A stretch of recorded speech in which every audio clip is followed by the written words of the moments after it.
Nih kalian tengok nih di data OD. Ini kan desimal juga. Dan di sini ada 3 angka di belakang koma. Jadi jangan lupa set di SPSS-nya itu desimalnya kalau yang OD itu 3. Nih desimalnya. Di OD-nya ada 3. Karena di data ada 3 angka di belakang koma nih. Kalau kalian cuma buat 2, nanti angka yang ketiga nggak terbaca.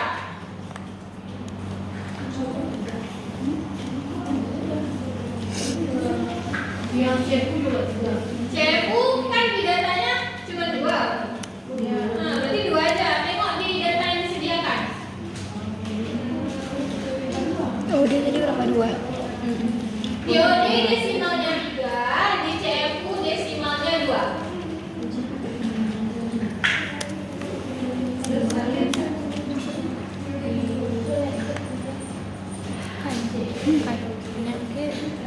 Koma nggak? Koma nggak ada langsung. Excel apa? SPSS ada koma. Iya kan? Salah apa?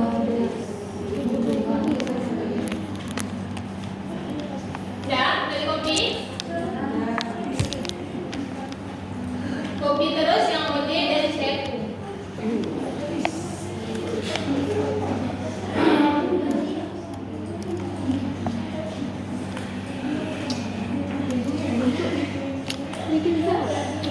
Pelan-pelan semuanya. Variabel view-nya ditulisnya apa? Kak, variabel 1 dan variabel 2.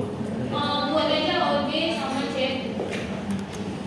OD dan CFU.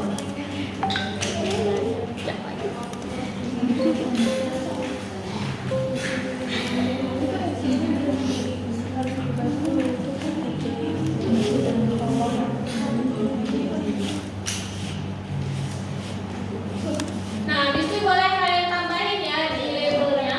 Kalau OD itu variabel X atau variabel independen, sedangkan CFU itu labelnya Y. Variabel Y atau variabel dependen.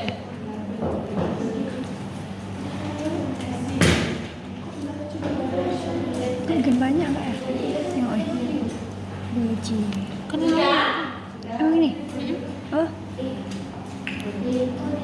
Ini memang koma kan di sini? Itu memang nggak pakai nol. Oh.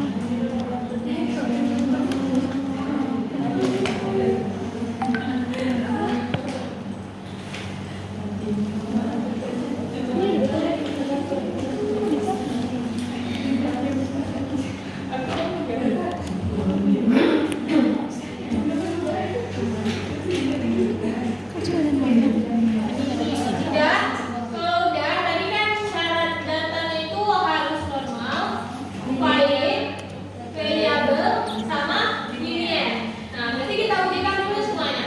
Yang pertama kita uji normalitas dulu. Ya, biasa di analyze, di descriptive statistik, di explore. Habis itu masukkan yang dependent list-nya, yaitu variabel Y ke dependent list. X, Y. Statistik.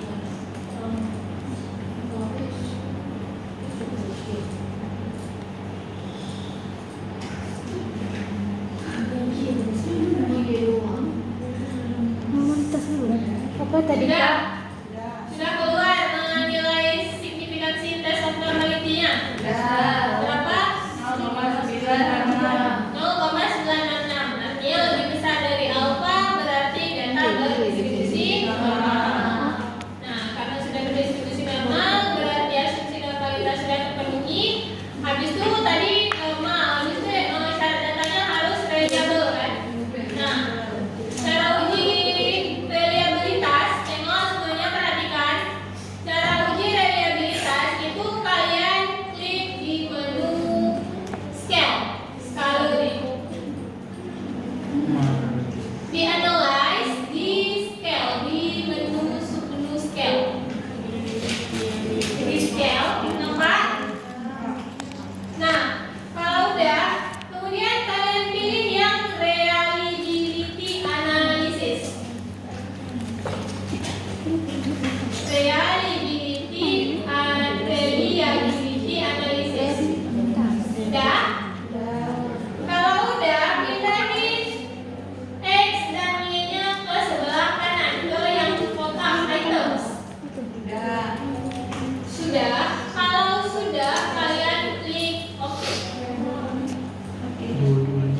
Kak, dua-duanya dipindahin. Iya, dua-duanya dipindahin, dimasukin ke dalam kotak items.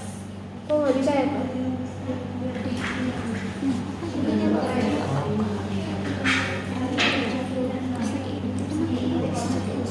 Emang nggak ada kalau nol jadi Jadi tak apa.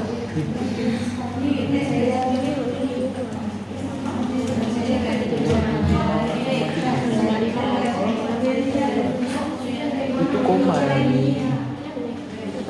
Kalau di laptopnya kayak mana? Koma atau titik guys? Udah dapat? Tadi kan kalau data dikatakan variable kayak mana? Jika nilai convex alfanya lebih besar dari 0,6, bukan 0,06 ya, 0,6. Bukan 0,06, 0,6. Dan nilai convex alfa yang kita dapat berapa? 0,958. Berarti lebih besar atau lebih kecil dari 0,6? Karena lebih besar dari 0,6 berarti data yang kita punya itu reliable. Berarti asumsi reliabilitasnya juga sudah terpenuhi. Nah, berarti data udah berdistribusi normal, udah reliable, tinggal valid sama linear. Nah, untuk tahu valid dan linear itu bisa sekalian dengan kita uji regresi. Nanti hasilnya bisa sekalian muncul. Caranya itu kalian klik menu analyze lagi, kemudian pilih yang regression, kemudian pilih yang curve estimation.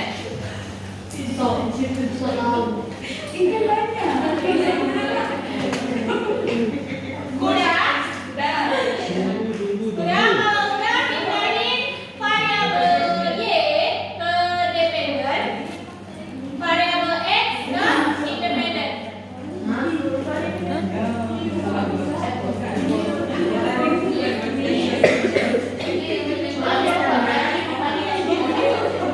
Pindahin variabel Y ke dependent, variabel X ke independent. Nah, habis itu jangan lupa centang modelsnya itu linear supaya kita melihat nanti yang dihasilkan linear atau tidak. Kan tadi asumsi datanya juga harus linear kan? Nah, habis itu jangan lupa juga centang display ANOVA table. Ada di paling bawah. Supaya nanti nilai ANOVA-nya keluar dan kita bisa melihat apakah ada pengaruh antara tingkat kekeruhan dan pertumbuhan bakteri. Ya? Kalau sudah, klik OK.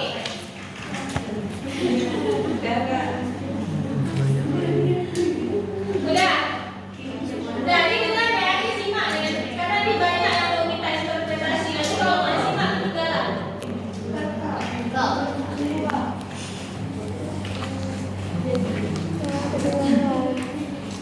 Udah semua keluar output SPSS-nya? Udah. Tadi kan syarat data yang sudah terpenuhi normalitas sama variabilitas. Nah, linearitas sama validitas tadi kan belum. Nah, sekarang kita lihat di sini lihatnya. Kalau linearitas di grafik X sama Y ini. Nah, sebaran datanya tuh mengikuti garis lurus kan? Nah, berarti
tingkat kekeruhan itu berpengaruh terhadap pertumbuhan bakteri sebesar 91,5%.